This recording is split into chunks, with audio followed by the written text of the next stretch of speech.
Hello, everybody. This is Ben broadcasting here in Idaho Falls, where we're having a little bit of a thaw after our last snowstorm. Water's seeping into the earth, so that's good. We can keep our potatoes growing. And I was just wanting to do a little talk today about propaganda in light of everything that's going on. It's interesting watching this new take of mass formation psychosis absolutely riddle the internet to Swiss cheese, and people are literally arguing that propaganda doesn't exist. So I went to my bookshelf and pulled several copies of just books more or less at random off of the shelves and started leafing through them.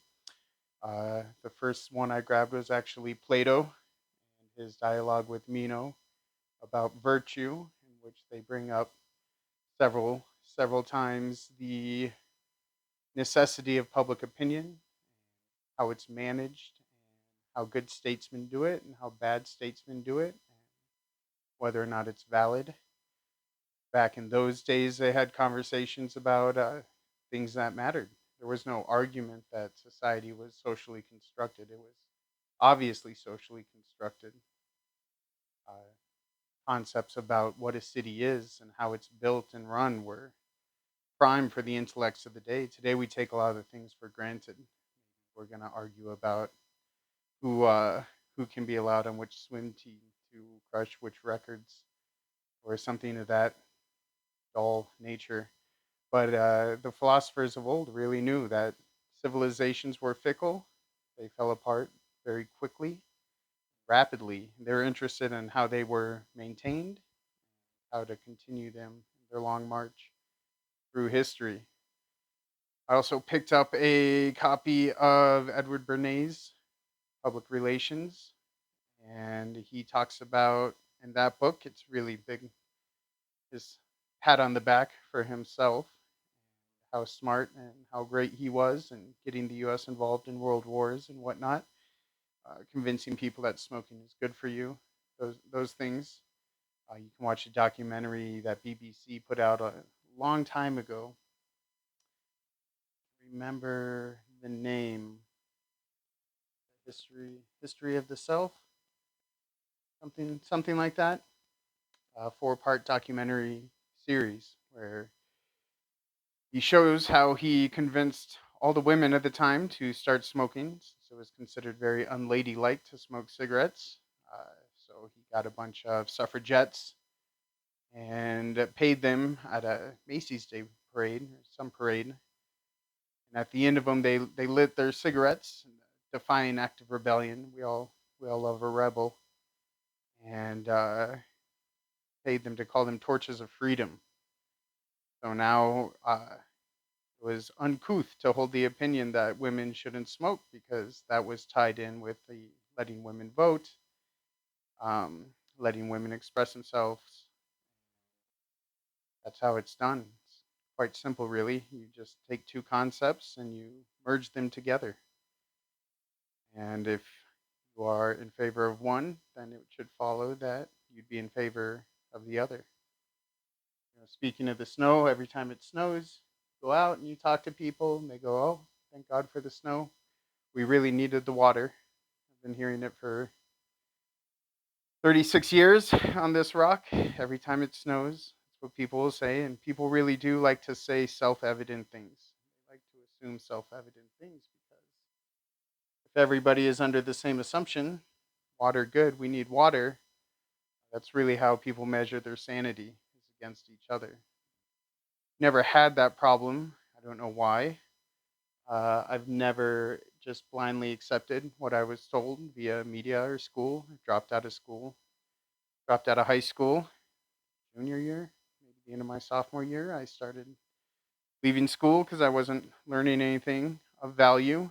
It took me 10 years to get a college degree, which maybe the biggest mistake of my life was going to college. Absolutely ridiculous.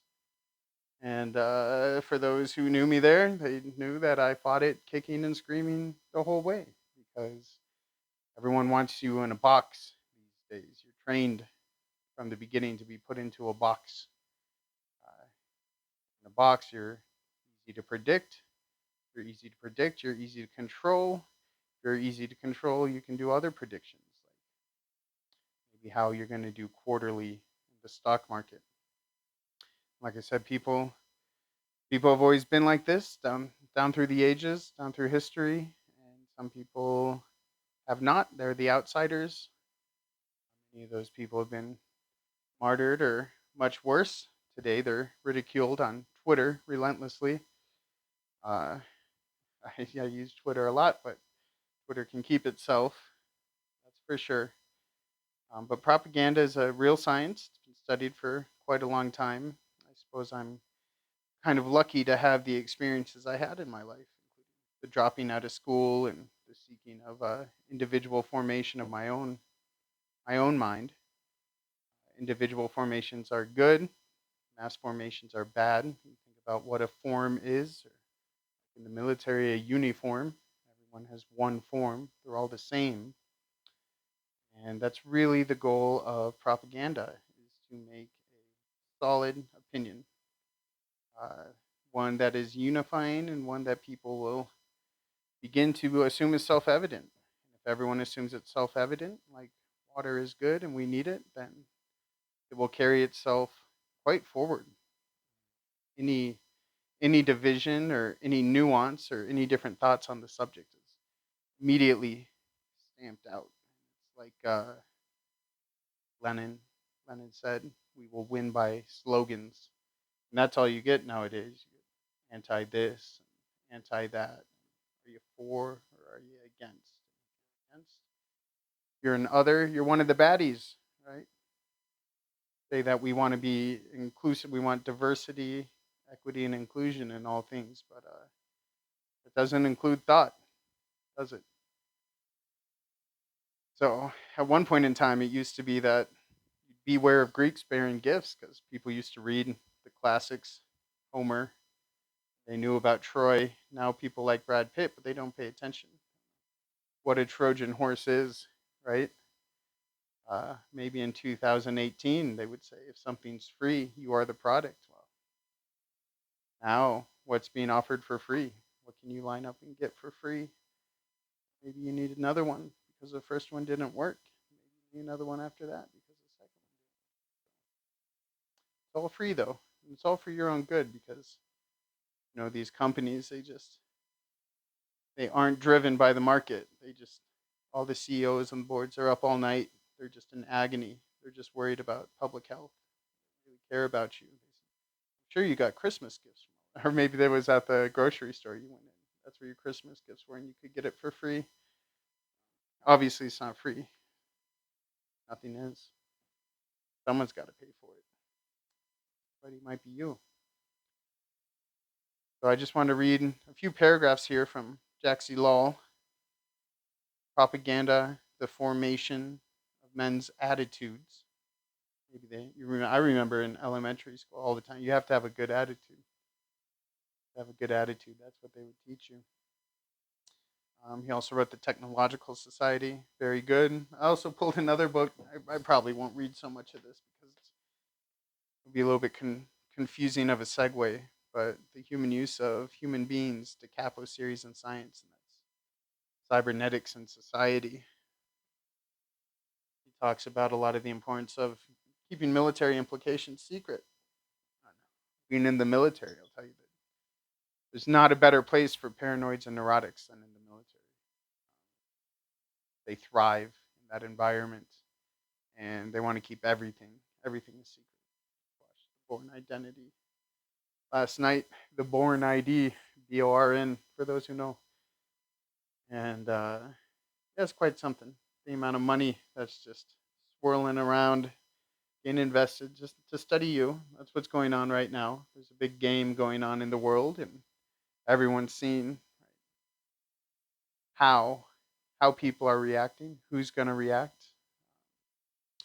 I listened to Heather Hayne this morning saying, we now know who's going to carry water for who, don't we? Um, always helpful to carry water. And then of course we're divided right down to our chromosomes. Divide and conquer, divide and conquer. anti this, anti that. So, total propaganda. Propaganda must be total. The propagandist must utilize all of the technical means at his disposal: the press, radio, television, movies. Bet you didn't know that. Most of your propaganda comes from movies. You're being entertained. Posters, meetings, door to door canvassing. Posters might be something at a grocery store. Due to such and such restrictions, you must do blah, blah, blah, blah for your safety, for your health. Modern propaganda must utilize all of these media. There is no propaganda as long as one makes use, in sporadic fashion and at random, of a newspaper article here, a poster or radio program there, organizes a few meetings and lectures, writes a few slogans on the walls. That is not propaganda. Each usable medium has its own particular way of penetration. Military terminology there, specific, but at that same time, localized and limited. By itself, it cannot attack the individual, break down his resistance, make his decisions for him. That's like Edward Zebrig, Edward being normal name. Zebrig Brzezinski said in the Technotronic era, that the media would make decisions for the population. It would become an appendage of the brain. People can't go outside without watching the Weather Channel. It has to tell them what they're going to wear today. I have that book too, the guy who started the Weather Channel. So continuing on, a movie does not play on the same motives because you're being entertained, right? Does not produce the same feelings, does not provoke the same reactions as a newspaper. The very fact that the effectiveness of each medium is limited to one particular area clearly shows the necessity of complementing it with other media. See, they all work together. That's why they go to their big annual meetings and organizations and press conferences, and blah, blah, blah. They're all together. They all send the same room, right? At the press conference for the White House, and then they have different takes on the same story. A word spoken on the radio is not the same, does not produce the same effect, does not have the same impact as the identical word spoken in private conversation or in a public speech before a large crowd. It's important, that one. We think differently when we're in a crowd. You see sports fans in a stadium doing things that they wouldn't do if they was just in by themselves. Or the other day at the bar, listening to them yelling at the TV as they project their manhood onto a 20-year-old with a ball, playing a children's game.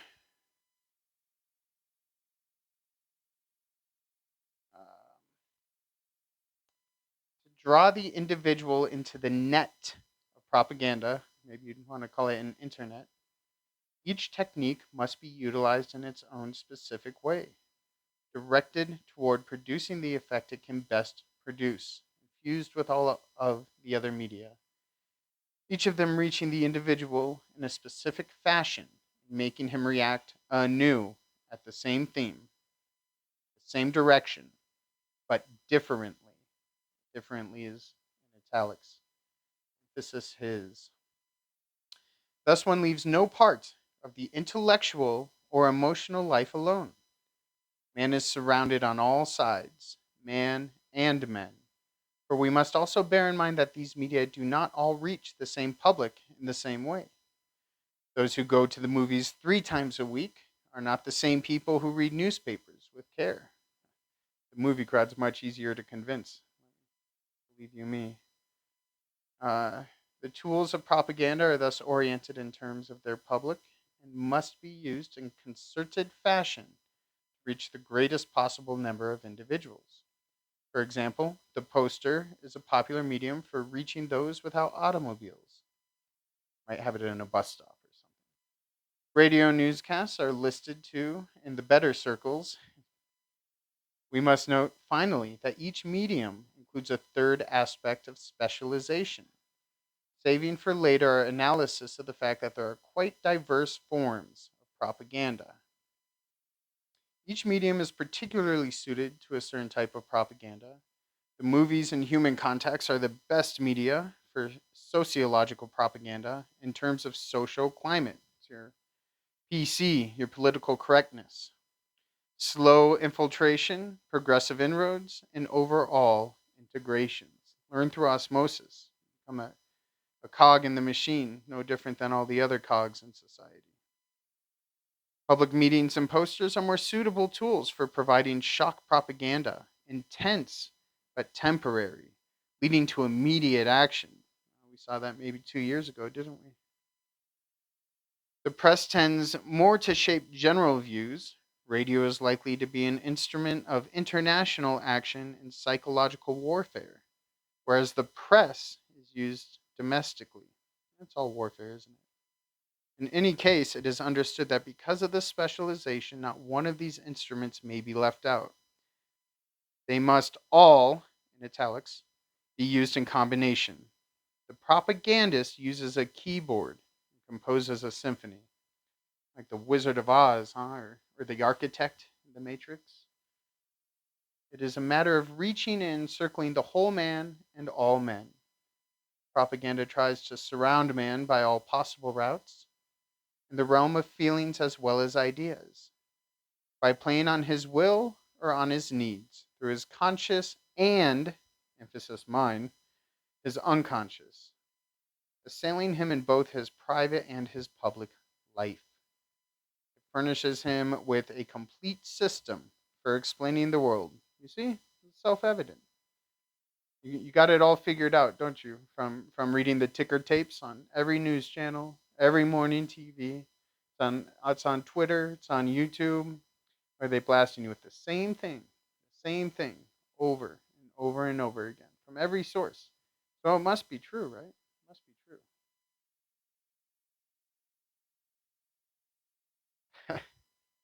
We are here. Oh, let me back up. It furnishes him with a complete system for explaining the world and provides immediate incentives to action. Right? Problem solution.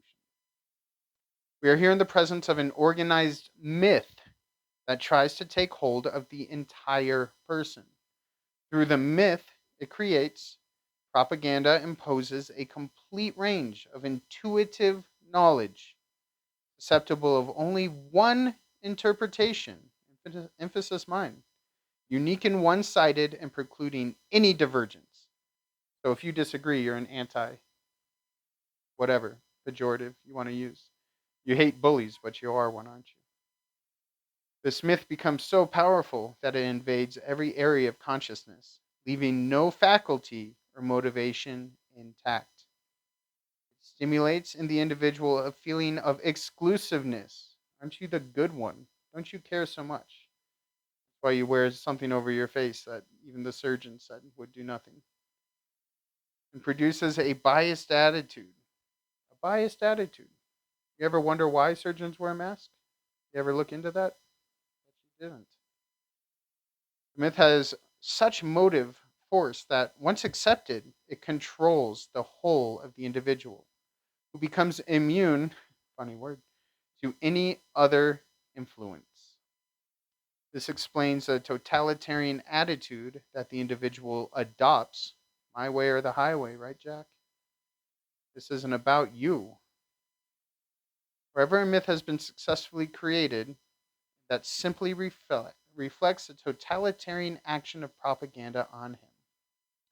Not only does propaganda seek to invade the whole man, to lead him to adopt a mystical attitude, so sure, and reach him through all possible psychological channels, but more it speaks to all men.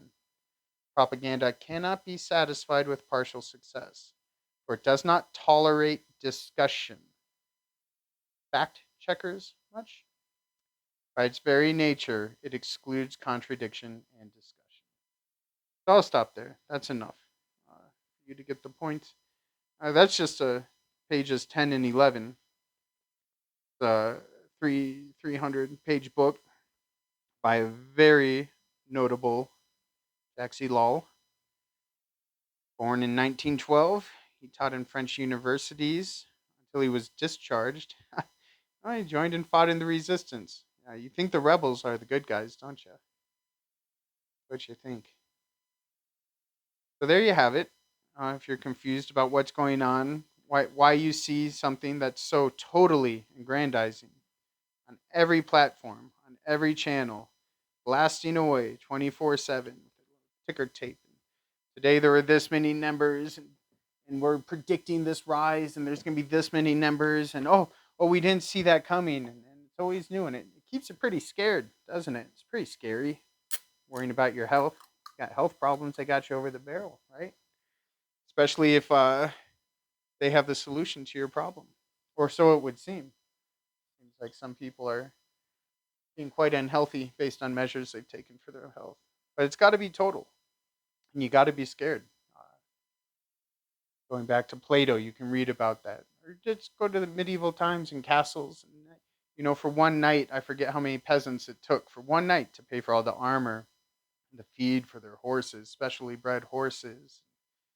They got their big beautiful javelins, whatever, going out jousting when they're jousting. Those break every time, don't they? Just like a bomb explodes and you got to pay for it. Does nothing for the society, but good entertainment. And it's a good way of keeping the money system in check when you got all that trillions of dollars in tomahawk missiles just eviscerating themselves. But total. And if you're not scared, you don't need the government, do you? Look what's going on right now. The grabs. And a lot of people are surprised. It's funny to me, really intelligent people that I've followed what they've said on social media, podcasts for years and years, and they're completely flabbergasted because they took for granted, just like you do, that these institutions are here to help you. It's really sad back on college and school when I went to those things, bleed it up. They never think for a second they're being led down the garden path. They really think that their ideas are their ideas, But what I just read you wasn't from some crackpot. Look into him. Look into his life. Look into the boards he sat on. Look into the things he did, the policies, all of it. There's no small potato. You certainly didn't elect him. The small potatoes are the ones that you go out and you vote for, not these guys. These are the big guys. Um, you know, and if you think it doesn't happen, I don't know what to tell you. I, I really don't. You can read some books. I can give you some titles. Uh, some people message me directly and ask questions. A handful, and I answer them to the best of my ability, or point you in the direction. Because really, you gotta read the books and find the knowledge and decide for yourself. Nothing is so self-evident. Nothing is so sure. How are you so sure? How are you so sure when something's novel? We have a novel this, and now we have a novel problem and a novel solution for it. People are so sure. It's the way. The way. I read a book last year called The Big Rich about the Texas oil men, and these guys, small fries, right, compared to Standard Oil and the big boys, the Rockefellers and such.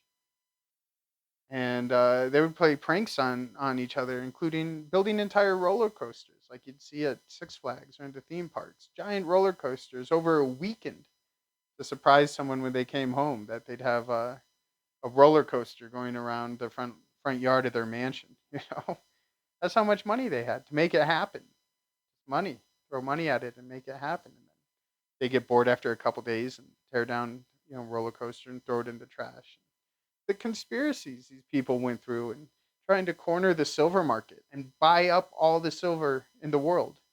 In the world. All the silver. They had the money for that. Texas. Just Texas oilmen. Just 5 or 6 guys had all that money. Just to conspire and to rob, cheat, and steal. Just because they're bored. They have the money. They can do it. And you can't get yourself in that mindset, can't you? Because you don't have that much money. You're not that creative. Not that imaginative. Don't read the books. But yeah, now they're the small fries. Think about what the big boys are doing.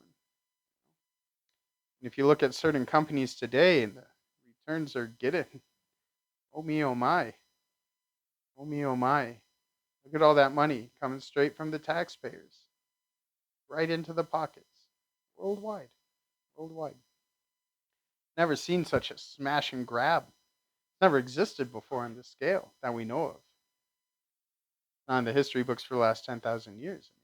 That's really what it is. It's a smash and grab. Smash and grab. By the time people figure it out and pick up the pieces, on to the next thing. So just remember that total propaganda means total propaganda. That's what it means. All of it. All encompassing. So I highly recommend you get the book and read through it. Figure out what's going on and see if you can see the parallels. This book written, I don't know when it was copyrighted. Probably about 70 years old or so. Anyway, that's my talk today about mass formation psychosis. It's so funny that the AP fact checked it. It's not true, right? Because they say it's not true. Go back and read Plato and Meno. What's divine right? They have the right to decide for you. They have the right to decide for you, and you're okay with that, aren't you? At least you don't have to make any hard decisions. That's the case.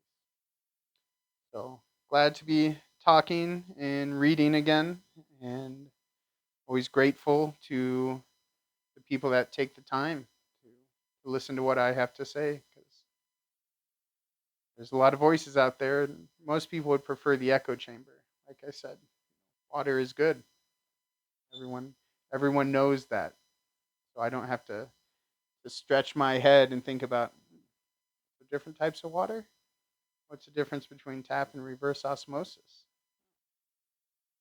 Anyway, hope you're having a great day. Got to keep your sanity, as Alan Watt used to say. It's the most important thing. You got to keep your sanity up here. You got to know who you are as the individual. Don't get swept up. As soon as they put you in a box, they train you to be in that box, and you're a number. You're a tick in the stock market. Cattle. So have a good one.